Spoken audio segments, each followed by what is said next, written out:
talking all about, oh, thank you, Ruth.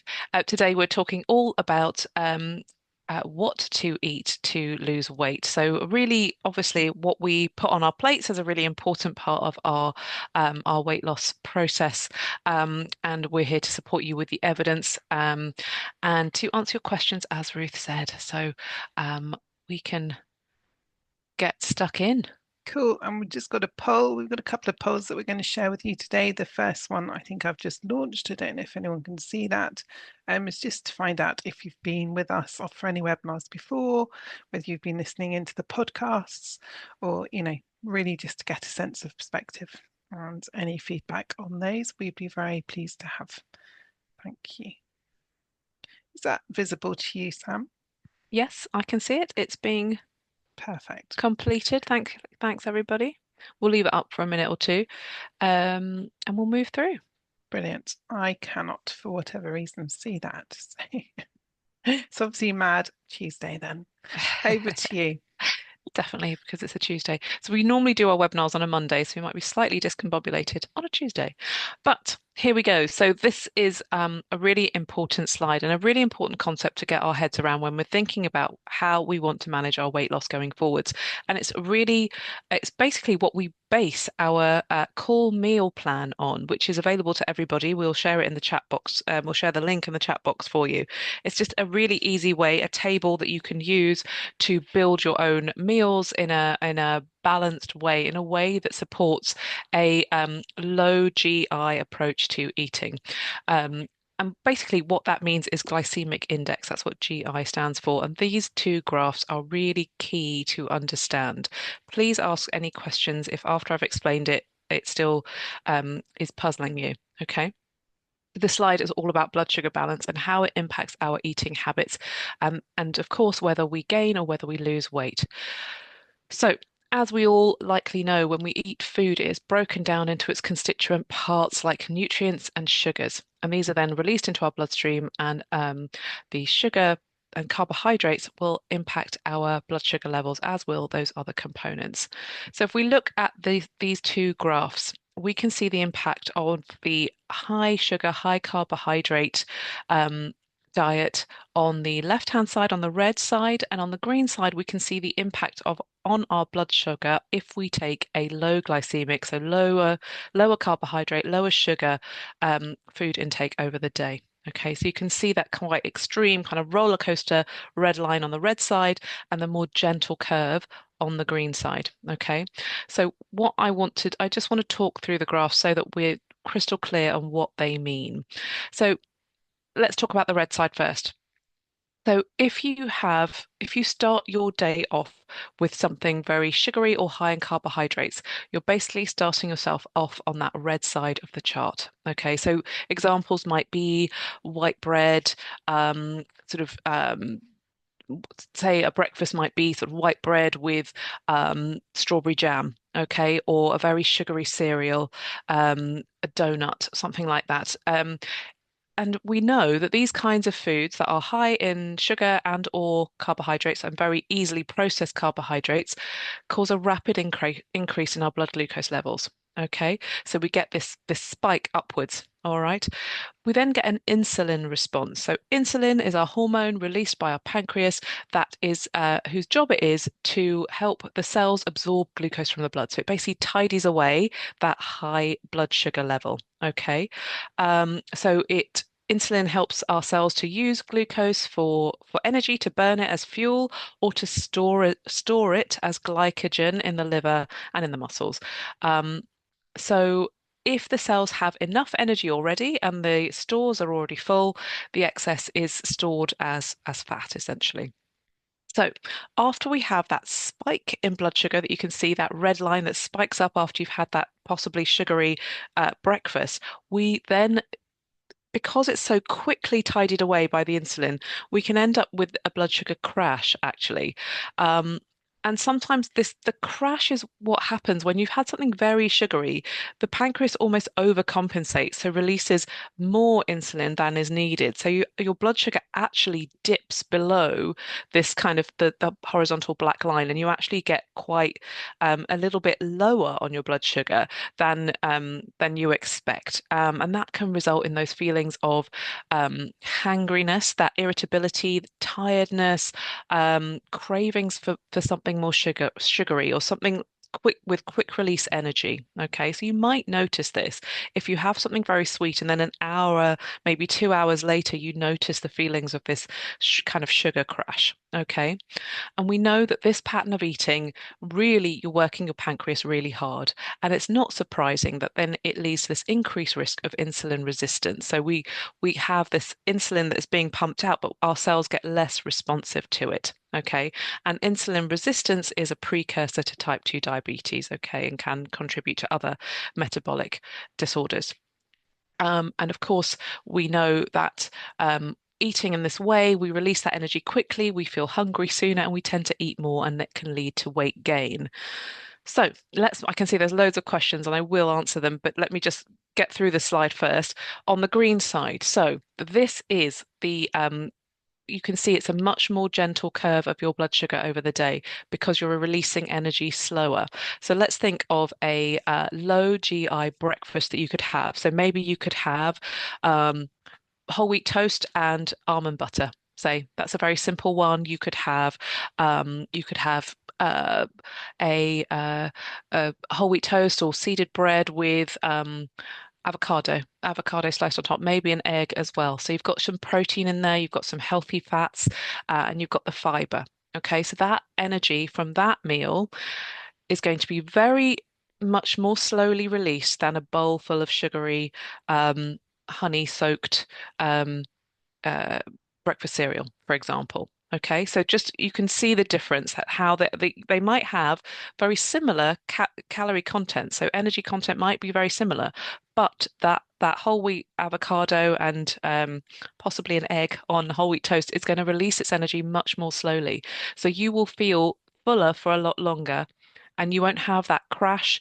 You won't have that searching around for food sort of an hour and a half later being ravenous, feeling ravenous, even though you just had something which had a good calorie content, you feel fuller for longer, and overall over the day you will eat less because you're just not feeling those feelings. You're not having those cravings that come after a sugar dip, like on the red side. So we kind of call that a blood sugar roller coaster for obvious reasons, because you're just going up and down and you're kind of chasing your tail over the day because you're trying to achieve um, a nice even blood sugar. Your body just wants you to be in balance all the time, which is called homeostasis. Um, but it's very difficult to achieve when you're taking those very fast, very quickly processed foods. So we're talking about white bread, we're talking about cookies, cake, things that are sugary, yes, but also things that are very easily processed into its constituents sugars, like white bread, like white rice, like white pasta. It tends to be when things have been processed to their sort of white stage, they tend to have had all the fiber taken out. And fiber is the thing that kind of slows your digestion a little bit. It takes longer. Your body takes more energy to process those more fibrous foods to release the energy contained within. So your body has to work a bit harder for it. I hope that makes sense. Tons of questions I can see, which we will come to. The Q&A box is open as well, so it tends to be a bit easier for us to find your questions. And we can certainly help you with lists of low GI foods. And we'll talk about building a plate. There's some really good questions coming in. Yeah. Should we pick up the questions towards the end? Because some of this may Yeah, answer some of the questions, hopefully, and then absolutely. we'll pick up anything that we've not covered, I think. So, we were going to introduce you to our core meal plan. We've got a quick poll now. We're going to start with that, just to understand what's going on for you, whether you're planning your meals, whether you put any thought into what you're going to eat, whether it's just an open the fridge moment and see what there is. We're all different and we have different days. We also have different weight weeks, don't we? Whether you've got any sort of intuition or awareness as to how food is making you feel, whether you feel great when you eat or whether you're having energy slumps. Really interesting to start thinking about food a little bit like Sam was talking about, and the sort of red and the green side. We know fundamentally that food can really make a difference to our energy through the day, how we feel, whether we've got that va-va-voom when we wake up in the morning, all of those things. So I can see a few of you are trying to figure out how food is making you feel and which foods are helping you feel great. So one of the things that you might like to have a go with is our food tracker. So Raman, if you're able, I'm so sorry everyone, we didn't let you know, but Raman is here helping us today. Raman Deep, thank you so much for being here. And she's already started sharing some resources with you. But if you don't mind sharing the food and mood tracker, that would be really great, because for those of you who are still trying to figure out how food makes you feel, that can be really, really helpful. Just keeping an eye on what you've eaten, how you're feeling later in the day, or whether you're having cravings, whether your energy is holding, whether you're feeling a slump. All of those things are really important. And there is no right or wrong answer. We're just wanting to know where you're at, because then we know really how we can focus our attention on helping you as well. So thank you so much for taking part in the poll. Do have a little look at that. It's really worth and it also brings your attention to maybe some of the things you maybe want to be starting to think about as well. So do have a few looks at that. So let's talk a little bit about our core eating plan. And we create this really for all of you, for anyone who is long-term aiming to lose and maintain that weight loss, because this is a way that you can eat not only to help you lose weight, but also to help you relearn a new relationship with food that is sustainable, that will be suitable for you not only to lose weight, but also to take you through into how to eat once you've reached that goal weight. You can carry on eating like this. There's absolutely no gimmicks around this style of eating. It's just about eating real food. And this is something that we're really keen that people start to get their heads around and start to think about. So we'll talk about the different components of our core meal plan, and this is very much looking at a low carbohydrate, low glycemic way of eating combined with all of the great aspects of the Mediterranean diet, so bringing in those healthy fats.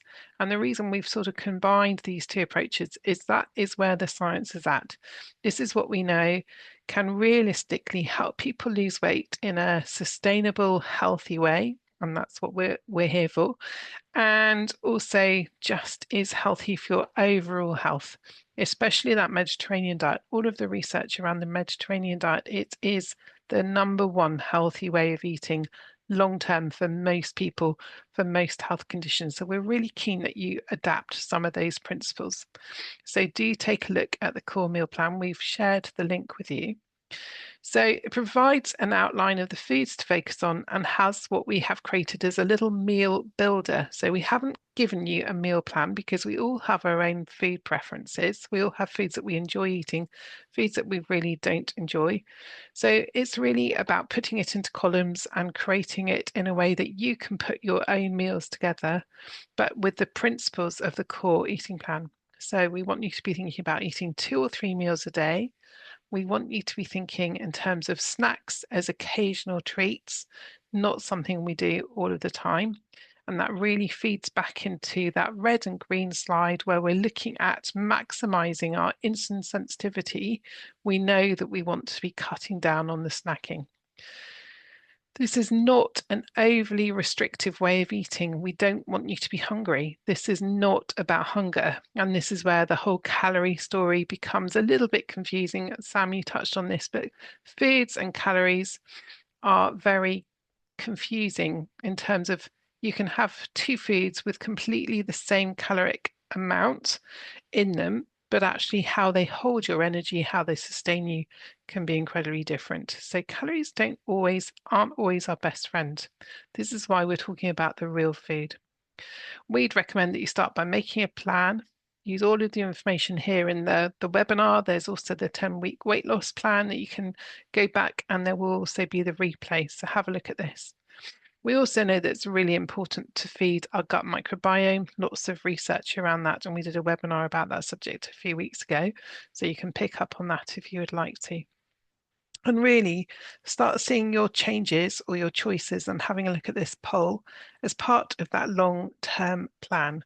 So I can see that around 20% of you are meal planning. So let's see if we can encourage a few more people today to think about really taking a few steps at being a little bit more in control of what happens for those meals. Even if you did it one day at a time and you had a plan for the day, that could really help you be successful over your journey, and then just build that up. So it's important to just make gentle and simple changes. You don't have to go from zero to hero overnight. Focus on one thing that you need to do differently and just think about that and how you can make that something that consistently works for you. Really look at your energy and how energized you feel, and really start thinking about the foods and which foods are making you feel better. I know there are certain foods that I eat that I really enjoy eating, no word of a lie, but they absolutely do nothing for me. In fact, they are completely the opposite of that. They actually don't make me feel great. And also good that you're starting to think about your tricky times of day when you're more likely to go off track. They're the times we need to be really mindful and prepared for. So thank you so much for filling out the poll. That's really interesting, really helpful for us to know where you're at. So we'll go through all of these foods now in a little bit more detail. So I'm going to start with protein. So protein, we would recommend that you start by putting protein on your plate almost as your first food, but it's definitely a key element of what you want to eat and something you want to include at every meal. Protein is something that helps to build our cells. We know that it really helps in terms of energy balance, can really help in terms of reducing cravings, and also really helps with satiety. So that is really key. We don't want to be feeling hungry an hour or two after we've eaten. We want you to eat in a way where your energy and your appetite are fulfilled for 3 or 4 hours before you're starting to feel a little bit peckish. So this can be really, really important. So protein is important whether you're following a vegan, vegetarian, or a meat-eating approach to food. Do whatever, it doesn't matter. There is no right or wrong. It is about your personal preference, but protein is still really important. So there are all sorts of sources of protein that you can consider. If you are somebody who includes meat as a regular food, we also recommend that you start looking at bringing in vegetarian sources of protein. Those are really good, and it's really great to get variety. In terms of how much protein, we always recommend that you want to be looking at a minimum of 0.8 of a gram per kilogram of your current body weight.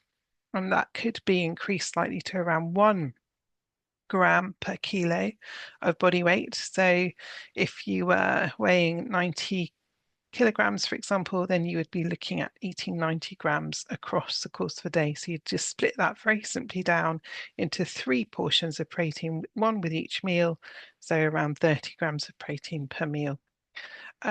So that is what we really recommend, isn't it? And so these are really simple guidelines and hopefully can really help you understand how simple eating in a sustainable way can be. Sam. Absolutely. Yes. So healthy fats. So traditionally, we know that fats have kind of got a bad rap over the years, especially for those of us wanting to lose weight. So, but we really know a lot more about fats now. Um, and we know how beneficial healthy fats can be, and we want to have a diet or an approach to food where we eat a good balance of the good fats, and these are the fats that have a beneficial effect on the body. Okay, um, and we know that too much of the more commonly eaten saturated fats that we consume can cause inflammation in the body, and that inflammation in the body, inflammation from our foods. Apologies for dog barking, if you can hear that. The We know that that inflammation is associated with conditions such as heart disease, certain cancers, even bowel cancers, and premature death, as well as obesity. So we really want to keep the inflammation in our inflammation causing components of our diet to a minimum as much as we can. So we want to think about uh, in that category, I'll just outline some of the more inflammatory foods that are also linked with not only physical problems, but also mood problems like depression.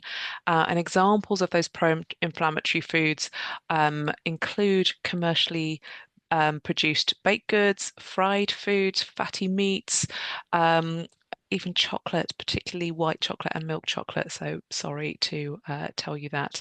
But let's talk about healthy fats because we really want to look at these healthy fats that tend to reduce inflammation in the body and help with essential functions in the body, like our hormone production. They give us energy, they keep us warm, and they support us to transport fat-soluble vitamins and nutrients around the body, supporting our nervous system. So, where do we find these good fats? These are found in oily fish like salmon, sardines, mackerel, trout, or herring. Avocado is a great vegan source of healthy fats. Nuts and seeds and their oils also. So, we want to be looking at nuts like almonds, walnuts. We want to kind of not have too much of the peanuts, which is actually a different family to the other nuts that I mentioned, but these can really support you.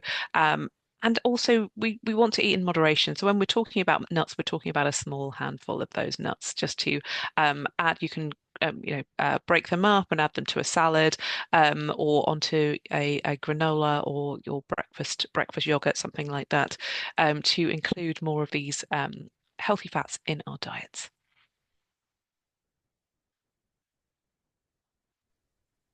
Very much so.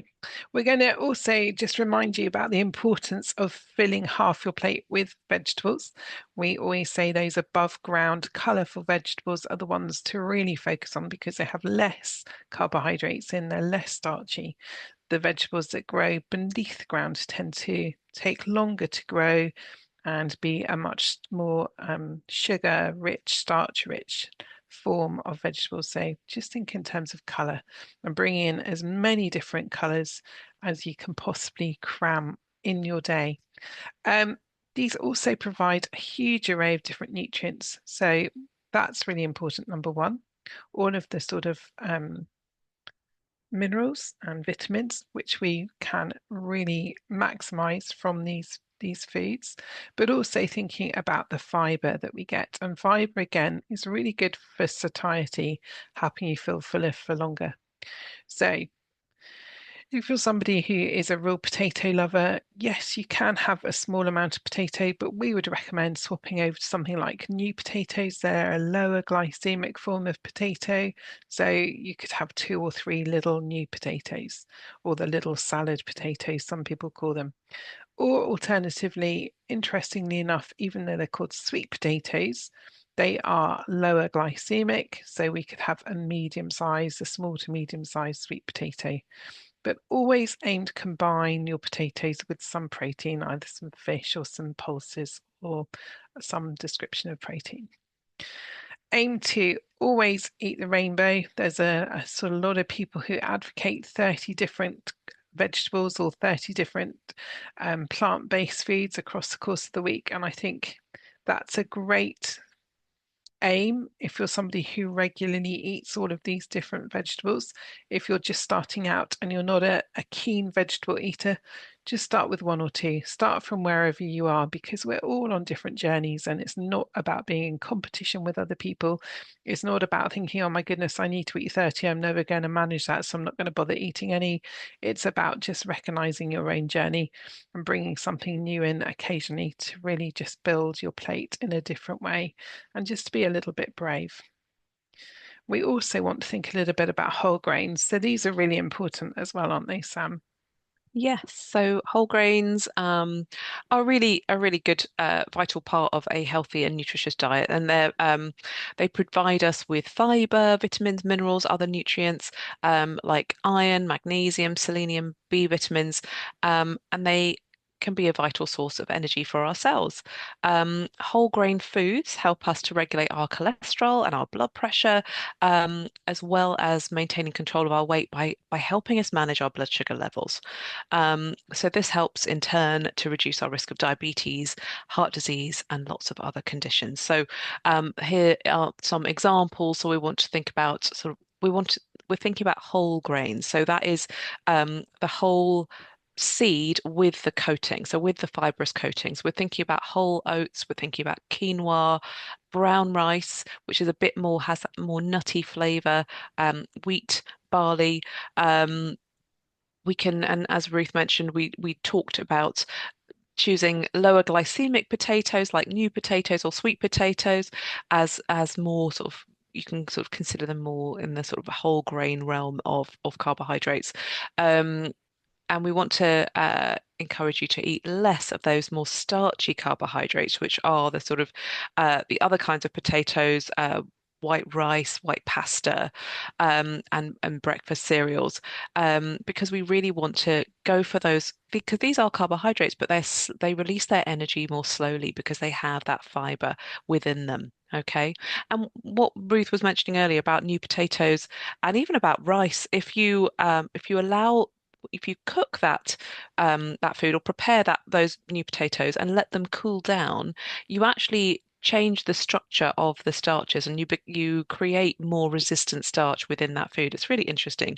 The same thing happens with white rice, although we know that reheating rice sometimes can lead to problems, so we don't generally recommend that. But but this is true of potatoes that actually they become you can reheat them again, the potatoes after you've let them cool, but that cooling process creates more of that resistant starch that they become more fibrous if you let them cool. So that's a little bit of a sneaky tip there for adding your potatoes to your diet.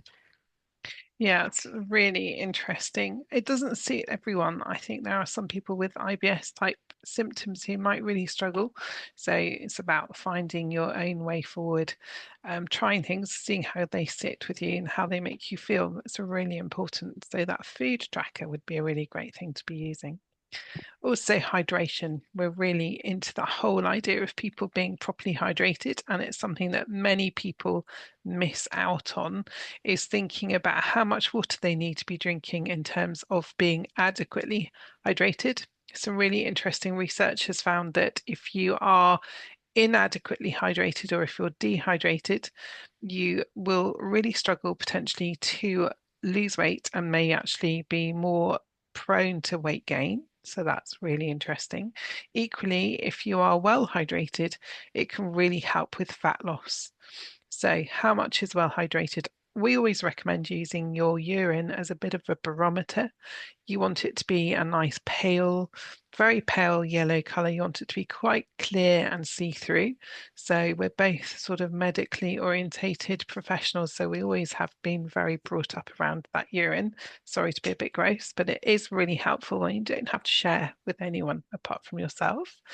Um, there's some really other benefits to being well hydrated. It's thought to improve insulin sensitivity as well as brain function and heart health. So it's a really positive step. We want you to be thinking about clear water. We had someone on the webinar last week who reminded us about the water drops, which are a new invention that has seemed to be available in various places to buy. So things like that can be added to water to bring in flavour without bringing in any of the sort of additives of unhealthy artificial sweetness. We want to be avoiding those as much as possible. And really, you want to be aiming for around 1.5 to 2 litres a day. But some of the research has suggested that if we add 500 mils of water to every meal, so have a big glass of water with each meal every day, that can really significantly help with weight management. So, really worth thinking about all of those things, where you can get your water from, if you're currently drinking enough, how hydrated you're feeling. Sometimes we can confuse hunger for thirst or thirst for hunger. We can almost program ourselves to be feeling hungry when in fact we're thirsty. So it's really worth, if you're constantly feeling hungry or you have this nagging feeling that you need to eat something, maybe check in with yourself and just see if perhaps there's an opportunity to drink a little bit more. And it can really make a difference for many, many people, can't it, Sam? Absolutely. Absolutely.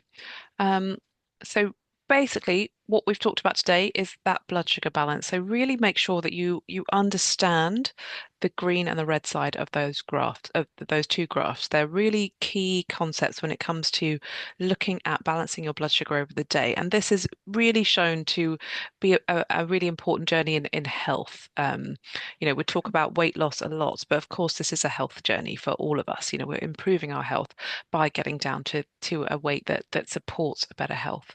Um, we talk about real food, so we're moving away from ultra processed foods and looking for more whole grain, fresh foods, and going for those colourful. I love this picture. All those colourful vegetables, above ground vegetables, as much as we can. And the healthy fats also that will support our so many processes in the body, but also support our weight loss effort also, and hydration, which Ruth just talked about, all about making sure that the body has plenty of liquid and that can actually really support our weight loss journey also.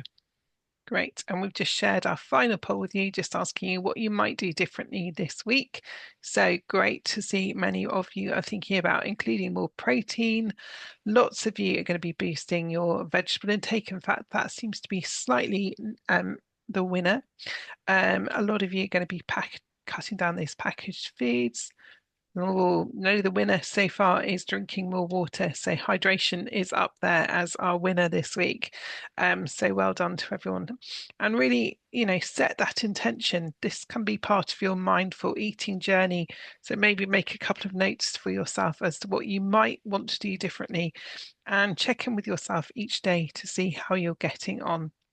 So just to let you know, we've got our webinars coming up over the next few weeks, and this is a list of what's coming up. I saw a question in the chat box about why we're doing one on how to eat next week, as well as the what to eat this week. And actually, there's a lot of research around timing of meals, circadian rhythm, intermittent fasting. So we're going to be talking around the research around those. Great, great.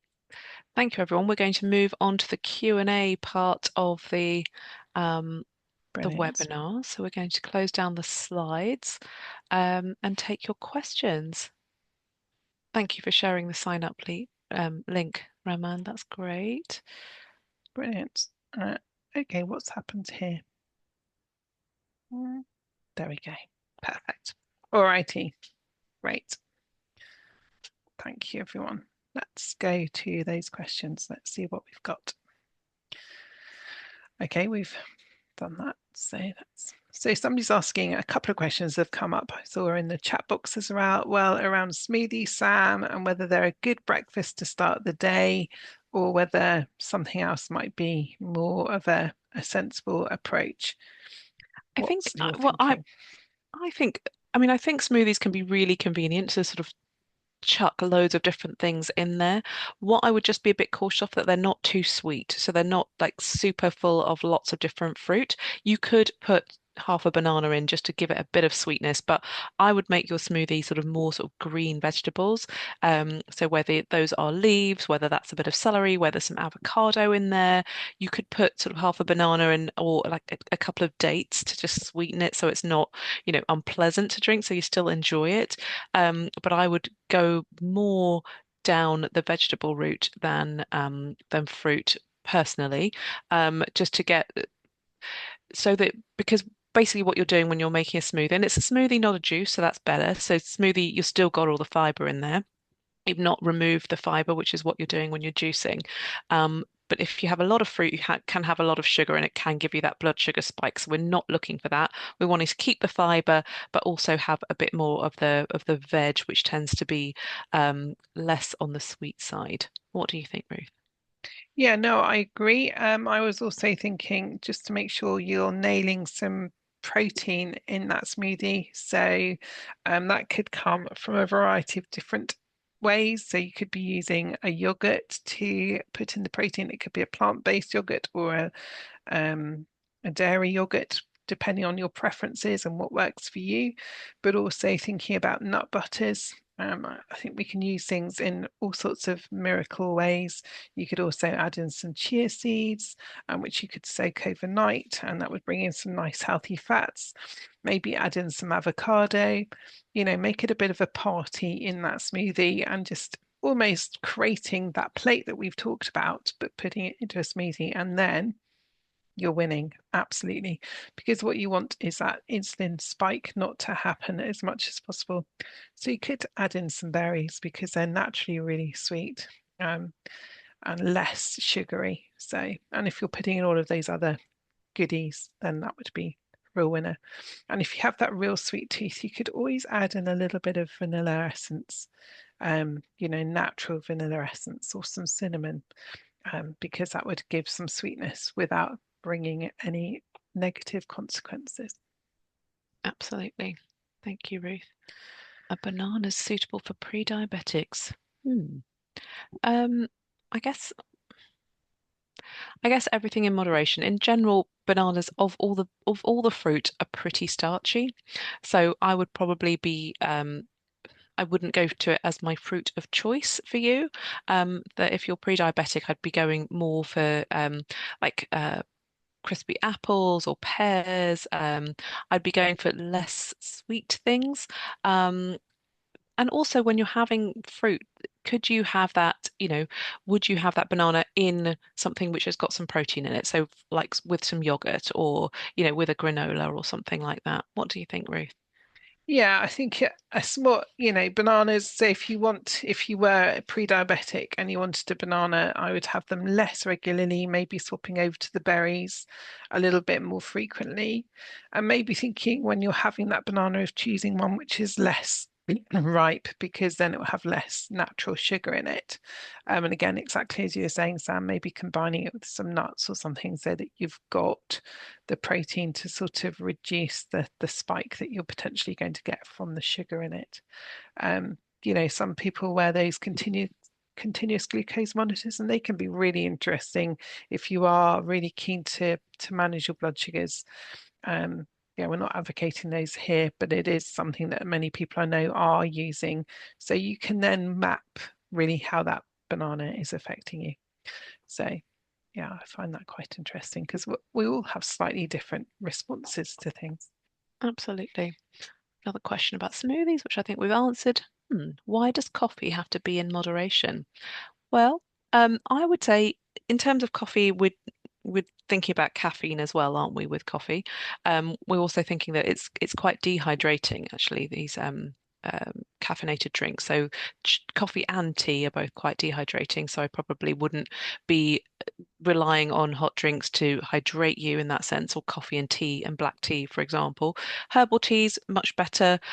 Coffees obviously have caffeine in them and can affect your sleep-wake cycle, can stop you having such beneficial sleep at night. We know that sleep has an impact on weight loss, on your appetite the next day, on your preferences actually.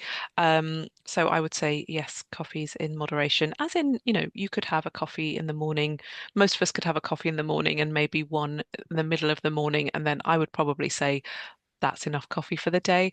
And I wouldn't have anything after lunchtime, so because I don't want it to impact sleep. Um, but if you're a person that has 10 coffees a day, I wouldn't suddenly drop down to one or two. Maybe that's something you could gradually do, or get a less strong, move to less strong coffees, maybe move to decaf if you love the taste. Um, there are different ways. So I don't want to take away something that is, you know, you love, but think about that. Think about the ways that it might impact you, and are you staying well hydrated with other clear fluids, even though you enjoy coffee. Anything more to say there, Ruth? Yeah, I just think it is individual, so it's worth just maybe popping that coffee on your mood, food, symptom tracker, just see how it makes you feel. I think when we're really honest with ourselves, some things that we love don't actually love us as much as we think they do. For some people, it can cause a little bit of an insulin response or a bit of a stress response. So again, or if you're somebody who's got gastritis or reflux, coffee might not be your best friend in that respect as well. So just see how you go. as part of the hydration, we probably would recommend the clearer fluids to be what you're, so almost like don't use coffee as a hydrating factor. Use it as a delicious drink if you enjoy it, but maybe tuck it on to the end of a meal so that it sits there rather than across the whole day. Yeah, Yeah. somebody was asking about green tea. I saw a question in the questions, so it'd be good. Can it actually help with weight loss? So yeah, there is some research that suggests that it can actually help with weight loss. I can't remember off the top of my head. Can you, Sam, how many cups you would need to drink? I think it's quite a significant amount. I don't know off Um, the top of my head. I'm so sorry. yeah, we'll have a look. I'll have a look in a minute. But it probably is 4 or more cups a day. So, but yes, there is some research, and actually, green tea is so healthy for us anyway. If it's something you can enjoy, there are lots of health benefits from drinking green tea. So it certainly would add to the party. Mm. Um, there's a question about there's a question. Oh, lots of questions about smoothies. We've Spinach obviously, kefir, and we've obviously kicked something off. Okay, spinach yeah, kefir and banana, good for breakfast. Spinach and kefir sound great. Banana, maybe, as Ruth was saying before, maybe not a super ripe banana. I would maybe say half a banana. Um, if that works for you, just so it's not super sweet, but it's your palate as well. If you're not going to have it, if it's not sweet enough, then it sort of doesn't work. But you could add vanilla essence, natural vanilla essence to that, or cinnamon to also give it a bit of sweetness, or berries. Berries don't tend to spike blood sugar like other fruit can. Berries actually really good for managing blood sugar. So, blueberries, strawberries, good stuff. Go for those. There's a question about Wegovy, which is one of the injectable weight loss medications. Um, what can I expect to be different when using Wegovy? So, I can speak in general terms about Wegovy, and if it is suitable for you, how it works is it tends to really reduce the food. What people really notice is that it reduces the food noise in their head. What's described as food noise, a sort of intrusive or repetitive thoughts about eating and food and being hungry, and this kind of being very distracting and being very difficult to manage when one is trying to um, augment one's diet and lose weight. Um, so that's something that you might notice. You might not notice if you've only on the first dose and you injected yesterday, but along your journey, you could notice a real reduction in that food noise, as well as a reduction in your appetite as well. But I would definitely be reading around Wegovy so that you know what to expect. Your prescriber ought to be able to help you and ought to have sent you lots of information about Wegovy and what to expect and um, how to manage along your journey. And I wish you all the best with it. I hope it goes well for you. What yeah, other questions do absolutely. Somebody's asking about grapes and radishes. No, not grapes, radishes and carrots. There's a few food related questions. So let's pick up on those. Yep, carrots and radishes do grow underground. So they probably are slightly more carbohydrate dense. But again, we have to look in perspective compared to a chocolate bar. They are going to be really good for you, and they've got lots of minerals and vegetables in as well. Radishes can help support bile flow, I believe, because they're a slightly bitter food. So, really great to add for different flavors and variety. Yes, absolutely have them in moderation. So, I'd probably have more radishes and carrots. But yeah, absolutely. I sometimes have a carrot with some nut butter for my breakfast. So that sort of is a really nice balanced, very random breakfast, but why not? So somebody's saying they love grapes, but not eating them as guessing they're too sweet and not ideal for us when trying to lose weight. Again, if you were to combine those grapes with something that was rich in healthy fats or some protein, as part of a meal, then a few grapes, if you really enjoy them, that bring pleasure, is not going to be a no-no. But it's about moderation. It's about not eating them all day long. It's about, we'll talk about this next week. It's about how we eat, the sort of the when we eat, um, is really important too. So we're going to go into that in more detail next week. So thanks for that question. It is really interesting, isn't it? Um, it's so much more complicated when we start putting more and more attention into it, I think. you? Yeah. Somebody's asking about the protein, Sam, and whether protein content is the weight of the food or whether it isn't. And actually, no, it isn't. So the weight of the food is the weight of the food. The content of protein is often very different. You can actually look up all of that information on different internet search engines. So do have a look at that. But something like a chicken breast, for example, as you've mentioned, chicken, I'll answer to that. Say the chicken breast is around 100 grams, which is what you've stated. You'd probably expect it to have around 22 to 25 grams of protein in it.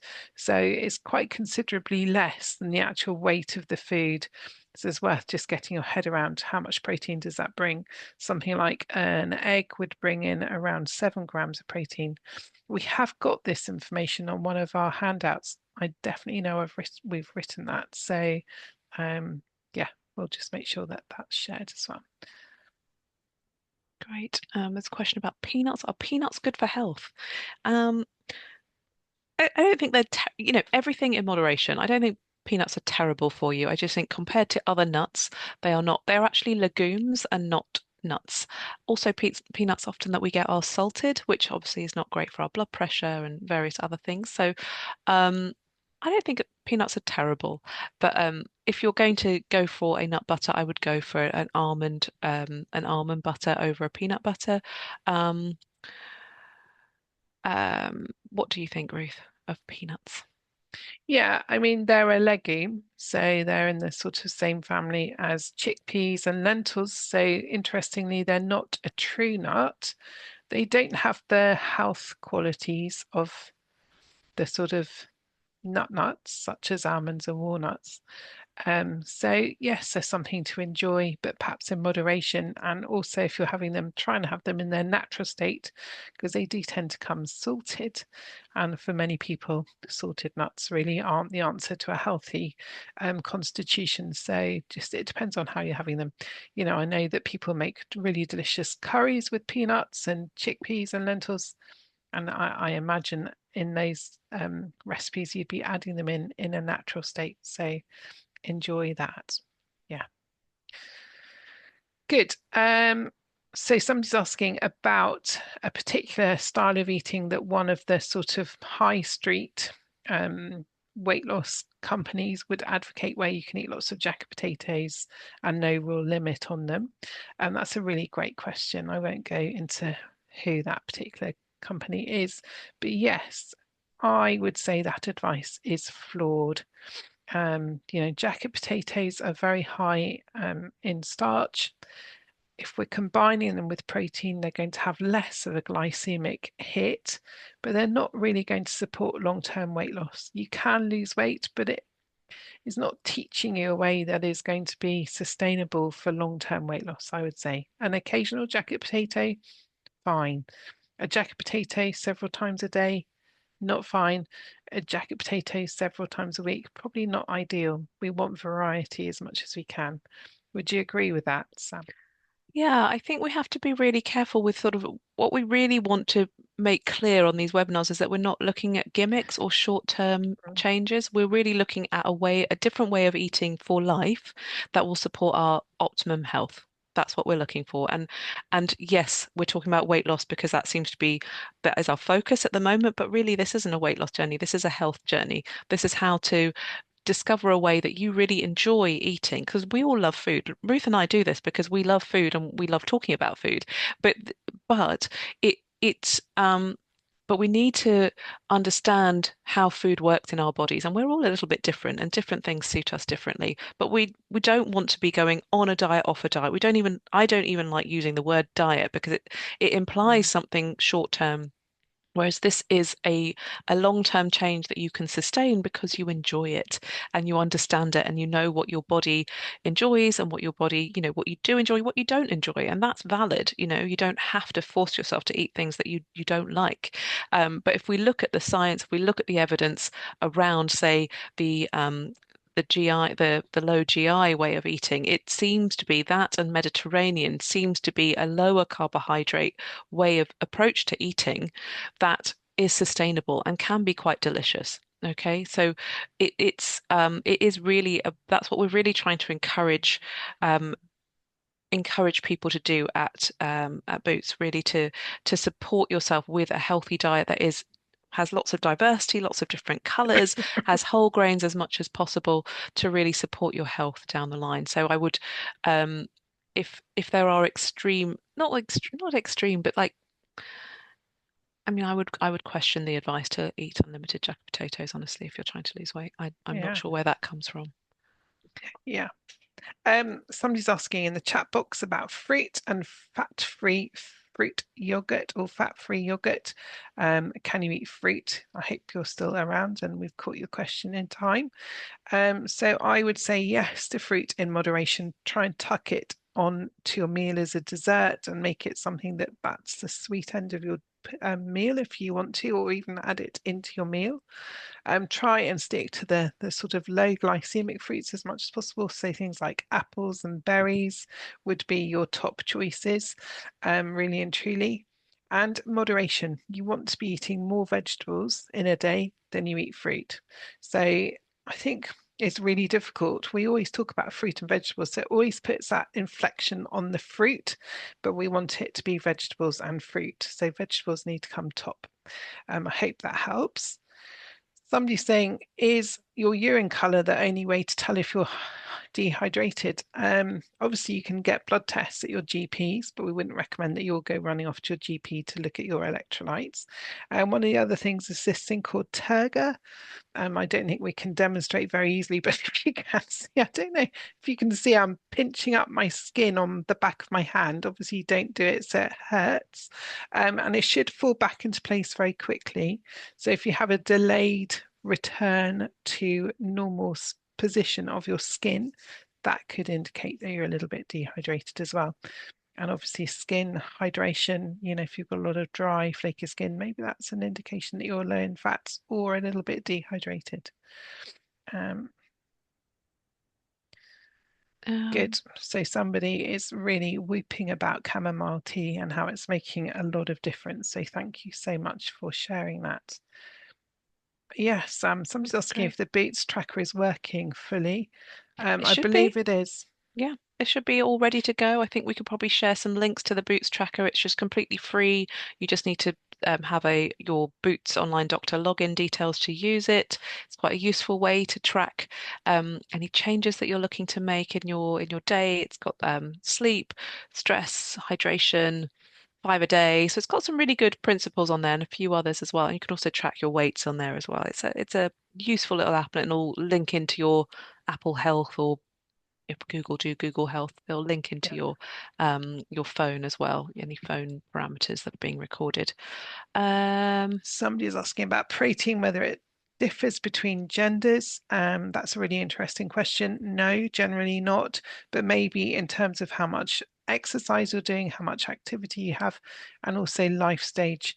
And actually, it's really important for people in their older years to be really making sure they're getting that protein. There's some really interesting research I read recently that suggests maybe even a greater emphasis on protein can be helpful in our more later years of life. And for women who are in that menopausal phase, there is an argument that we need to be upping the protein even more in terms of helping with that insulin sensitivity and bone mineral density. So that's really interesting as well.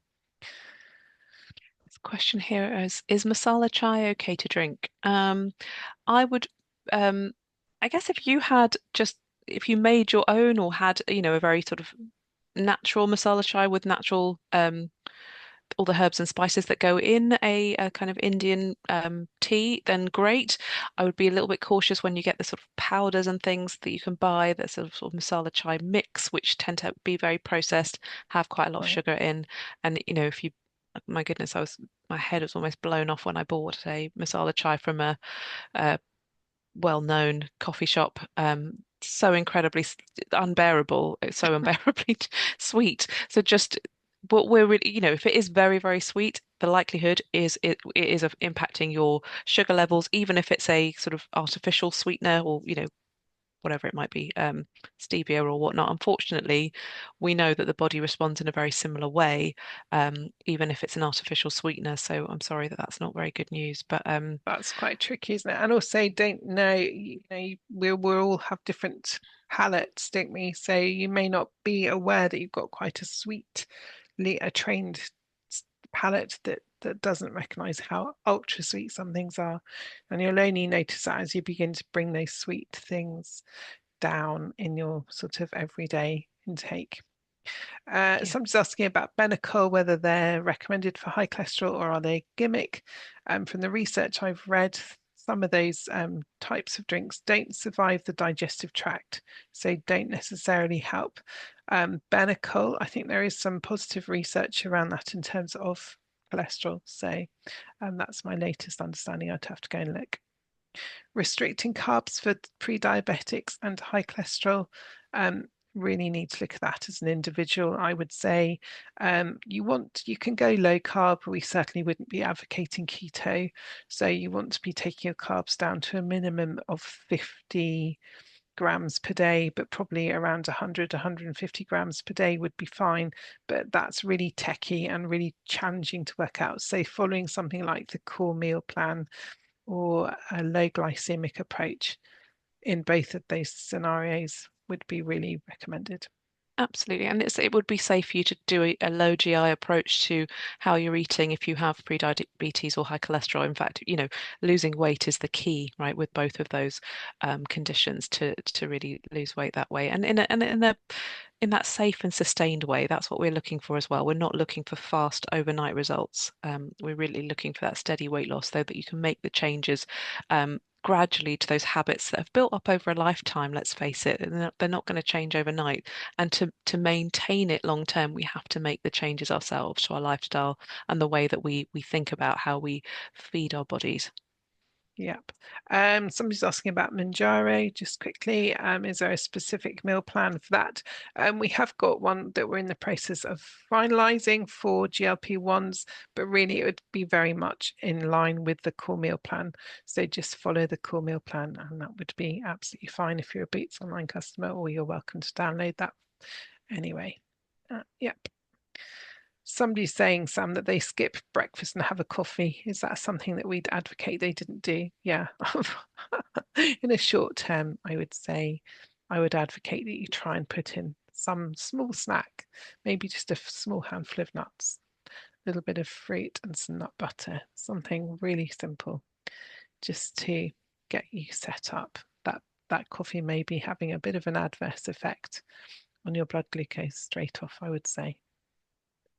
Someone here that said you mentioned wheat as recommended. We recommended whole wheat as recommended, because yes, it is part of white bread and pasta, which is refined wheat. Okay, so what? So whole wheat still has its husk on it. Okay, so it still has its fiber. When wheat is processed, that's taken off, and you get that sort of refinement to make it into white bread, white pasta, that kind of thing. So those.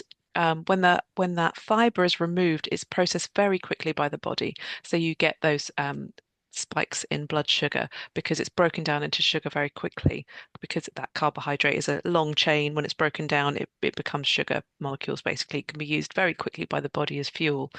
What we want that nice slow curve. So that slow breakdown happens when you have whole wheat. Okay, so whole wheat is much less processed and still has that fiber. Takes a bit more time for the body to break it down, so that you don't get a sugar spike because the sugar is released more slowly, and you still get energy from it, and that's fine. Our body needs energy, but we want to have the fiber to slow it down and to give the body a chance to process it. Brilliant. Okay, I think that brings us very much to the end. We've just Oh, yeah, gone over the time two has o'clock. flown. Uh, Okay, that is everything for today. Sorry we haven't answered every single one of your questions. Do bring them back if they're something you want more information about next week. I really hope we found today helpful, and do join us next week for the how to eat. Um, yeah, thank you lovely. so much. Thanks, everybody. We really appreciated your questions. Keeps us on our toes as well, makes it more interesting for us Yeah, we when you've love got those bring your questions. questions. So We thank love you. it. Bye, We're very happy. Raman, thank you so much for being here. I know it's been a really busy day for you, so thank you so much, everyone. everyone. Bye.